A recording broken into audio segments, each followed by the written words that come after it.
अस्सलामुअलैकुम फ्रेंड्स, आज हम बात करने जा रहे हैं जी हाइपोथेसिस की। हम डिस्कस करेंगे कि हाइपोथेसिस क्या होती है, उसकी बेसिक डेफिनेशन क्या है, ठीक है, और वो कौन कौन सी तीन कंडीशंस हैं जो किसी भी स्टेटमेंट में होनी चाहिए अगर आप उस स्टेटमेंट को हाइपोथेसिस कह सकें।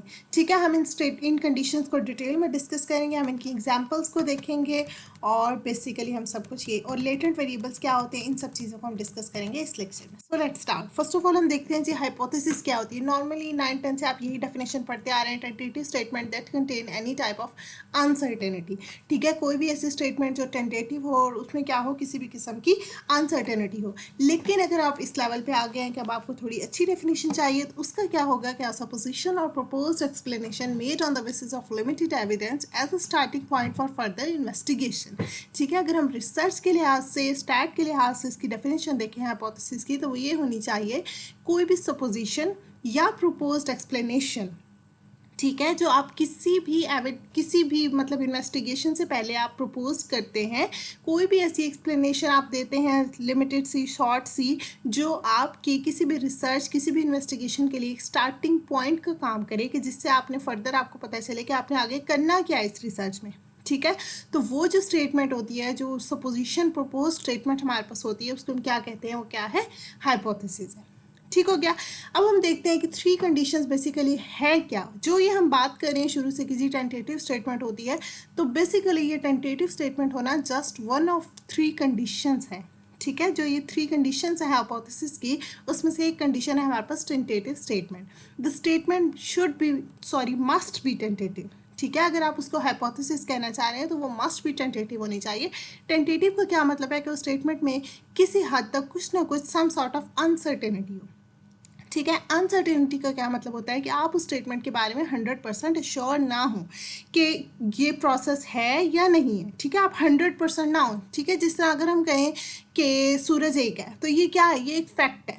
ठीक है, ये हाइपोथेसिस नहीं है। अगर हम कहें सूरज एक है या दो है, तो ये हाइपोथेसिस है। ये हमारे पास टेंटेटिव स्टेटमेंट है कि इसमें क्या है, अनसर्टेनिटी है। ठीक है, अभी हम हाइपोथेसिस की बात नहीं कर रहे हैं, हम जस्ट टेंटेटिव स्टेटमेंट की बात करें कि टेंटेटिव स्टेटमेंट क्या होती है, जिसमें कोई ना कोई अनसर्टिनिटी होती है। ठीक है, फॉर एग्जांपल हम इस बात पे कंफ्यूज हैं कि सामने जो शख्स खड़ा है वो बॉय है या गर्ल है। ठीक है, अगर हम कहते हैं कि either it is a boy और अ गर्ल, तो ये हमारे पास क्या है, एक टेंटेटिव स्टेटमेंट है, इसमें एक अनसर्टिनिटी है। ठीक है, आप 100% अश्योर नहीं है कि वो बॉय है या गर्ल। लेकिन अगर आप अश्योर हो और आप कहें कि ही इज़ अ बॉय, तो ये क्या है, इसमें अब कोई अनसर्टेनिटी नहीं रही, कोई शक व शुबे वाली बात नहीं रही। आप 100% अश्योर हैं कि सामने जो पर्सन है वो बॉय है। तो ये क्या है, ये हमारे पास एक टेंटेटिव स्टेटमेंट नहीं है।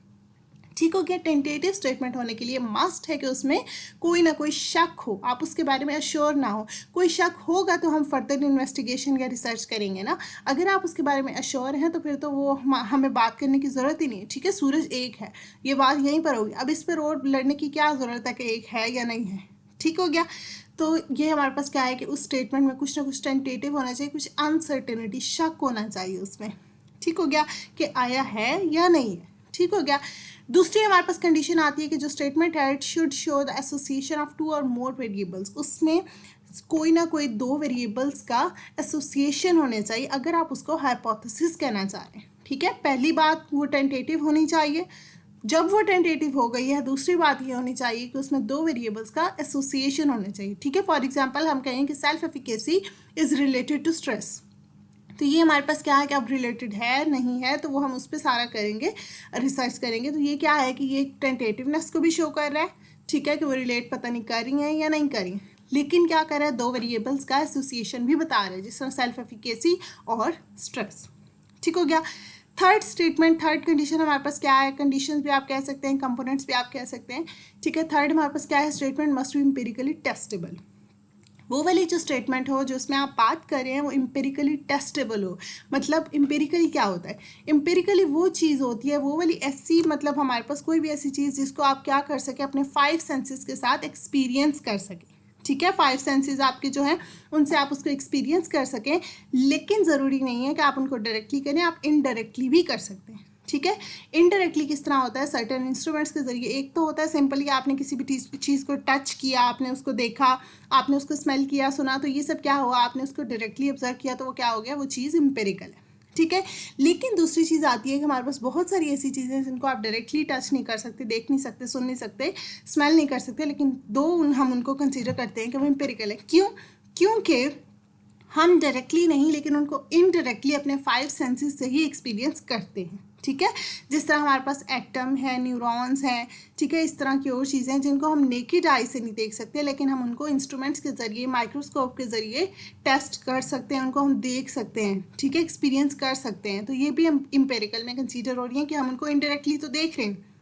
एक तो चीज़ होगी हम इंस्ट्रूमेंट्स के ज़रिए देख रहे हैं, दूसरी चीज़ होती है हम इंडिकेटर्स के ज़रिए देख रहे होते हैं। जिस तरह हम इंटेलिजेंस, मोटिवेशन, ठीक है, ऑनेस्टी, ये सब चीज़ें क्या है, आप इसको इनडायरेक्टली किस तरह से देख रहे हैं। आप किसी भी स्टूडेंट का एकेडमिक लेवल देख सकते हैं, ठीक है, उसकी एडजस्टेबिलिटी देख सकते हैं, उस सब चीज़ों से आप उसके एकेडमिक लेवल, एडजस्टेबिलिटी और उसके फ्रेंड सर्कल, इस सब से आप क्या कर सकते हैं, आप ये अंदाज़ा लगा सकते हैं कि ये स्टूडेंट किस हद तक इंटेलिजेंट है। ठीक है। अब आपने क्या किया, उसकी इंटेलिजेंस लेवल को कहाँ से जाना, कुछ इंडिकेटर्स के ज़रिए। ठीक है, हम क्वेश्चनेयर्स फिल करवा के भी जान सकते हैं, मोटिवेशन लेवल, ऑनेस्टी, इंटेलिजेंस, ये सब चीज़ें जानी जा सकती हैं। तो ये सब क्या है कि आप इसको 5 सेंसेस से तो नहीं देख सकते कि सामने जो शख्स आ रहा है इंटेलिजेंट है या नहीं है, ठीक है, लेकिन आपने इंडिकेटर्स के ज़रिए इसको जान लिया। ठीक है।